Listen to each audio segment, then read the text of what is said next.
Assalamualaikum warahmatullahi wabarakatuh. Sebelumnya, perkenalkan kami dari kelompok 5 yang beranggotakan 1.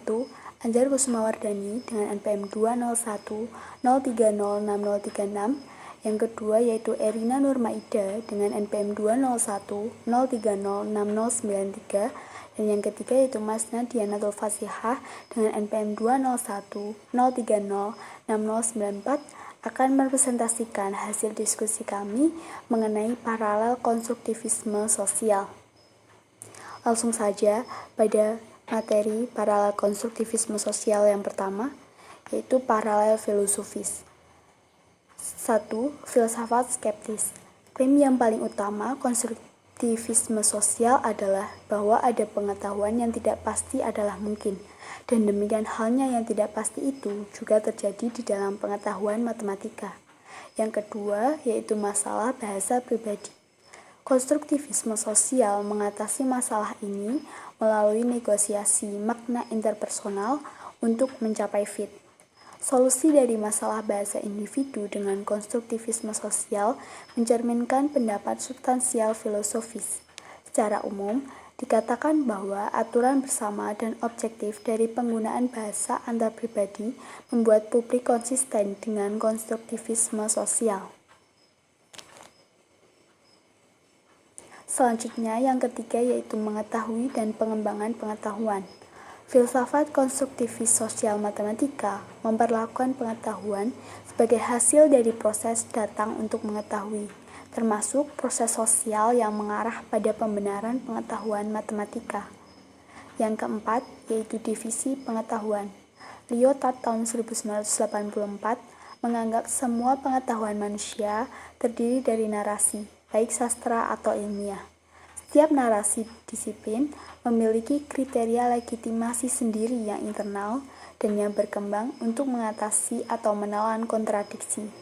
Tradisi intelektual baru ini menegaskan bahwa semua pengetahuan manusia adalah saling berhubungan melalui substratum kultural bersama seperti konstruktivisme sosial. Yang kelima yaitu filosofi matematika. Berbagai filsuf modern matematika memiliki pandangan yang konsisten dengan beberapa jika tidak semua tesis konstruktivisme sosial. Kitcher tahun 1984 mendirikan sistem mendasarkan pembenaran pengetahuan matematika secara empiris, dengan pembenaran ditransmisikan dari generasi ke generasi oleh komunitas matematika. Untuk selanjutnya, saya persilahkan kepada Mbak Erina. Untuk selanjutnya, perspektif sosiologi matematika. 1. Pendekatan budaya dan sejarah. Sejarah dan budaya matematika dengan bantalan filosofi matematika mendapatkan kekuatan dan inspirasi dari perbandingan pendekatan eksternalis terhadap filsafat ilmu, seperti yang dari Kuhl 1970 dan Talmy 1972. 2. Sosiologi pengetahuan. Dalam sosiologi pengetahuan terdapat variasi dalam derajat relativisme dinisbahkan kepada pengetahuan, dan dalam kasus ekstrim semua pengetahuan manusia dipandang sebagai relatif terhadap kelompok-kelompok sosial dan kepentingan mereka, dan realitas fisik itu sendiri dianggap sebagai konstruksi sosial. 3. Sosiologi matematika. Sosiologi matematika adalah bidang studi penting tentang pembangunan sosial dan organisasi matematika, seperti peninjauan di Restivo 1985. 4. Sosiologi paralel dari konstruktivisme sosial. Meskipun paralel sosiologis tidak menambah bobot untuk konstruktivisme sosial dalam hal filosofi murni, mereka menawarkan prospek dari konstruktivis sosial interdisipliner, menawarkan akun matematika yang lebih luas daripada filsafat saja.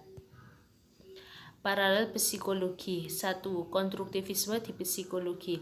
Arti luas konstruktivisme dalam psikologi adalah sebagai konstruktivisme intrival menurut Glassfeld 1989 berdasarkan prinsip bahwa pengetahuan tidak diterima secara pasif tetapi juga secara aktif dibangun oleh subjek pengenalnya. 2. Pengetahuan pertumbuhan di psikologi. Setelah Piaget, skema teoretikus seperti Lumerhardt, Zanderman 1978, Scheme 1979, dan lain-lain telah diterima model pertumbuhan pengetahuan memanfaatkan proses kembar asimilasi dan akomodasi. Paralel psikologi yang ketiga, yaitu formasi, revifikasi, dan konsep.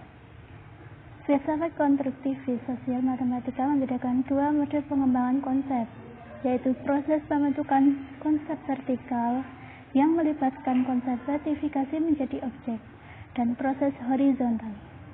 Ini dapat diuraikan sebagai bagian dari paralel psikologi untuk konstruktivisme sosial. Yang keempat, yaitu individualisme dalam pengetahuan subjektif. Salah satu fitur sentral dari teori konstruktivis sosial adalah bahwa pengetahuan subjektif terdiri makna pribadi istimewa. Konsep dan struktur pengetahuan subjektif terdiri dari pribadi istimewa, konsep dan struktur pengetahuan. Yang kelima, negosiasi sosial sebagai pembentuk pemikiran. Agen utama untuk ini adalah interaksi dan dalam perolehan bahasa dinamakan interaksi sosial. Hasil ini menyebabkan negosiasi makna yang merupakan koreksi dari perilaku verbal dan perubahan makna yang mendasari untuk meningkatkan fit. Yang keenam, paralel psikologi. Sebuah paralel psikologi konstruktivisme sosial telah dieksplorasi, termasuk konstruktivisme dan konstruksionisme sosial. Kesimpulan dari teori matematika global yaitu konstruktivisme sosial adalah suatu filsafat matematika berkaitan dengan kemungkinan, kondisi, dan logika pengetahuan matematika. Dengan demikian, akseptabilitas tergantung pada kriteria filosofi.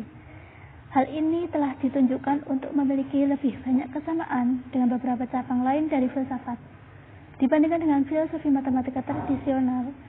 Untuk ini, Inescapably mengangkat isu-isu yang berkaitan dengan pengetahuan empiris dan sosial, serta psikologi.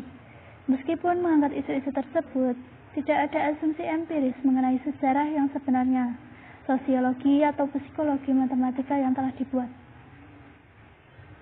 Narasi tentang implementasi pada pembelajaran matematika. Guru harus mendorong anak-anak untuk menyetujui atau tidak menyetujui di antara mereka terhadap suatu pekerjaan daripada kata-kata benar atau salah dari guru. Jika seorang anak mengatakan bahwa 4 ditambah 3 sama dengan 7 atau mengatakan 4 ditambah 3 sama dengan 6, maka guru harus menanyakan kepada anak-anak lain apakah mereka setuju atau tidak setuju terhadap jawaban itu. 3 tahun 1974 mengatakan bahwa ide dan kontrol sesama adalah esensial untuk perkembangan logika anak.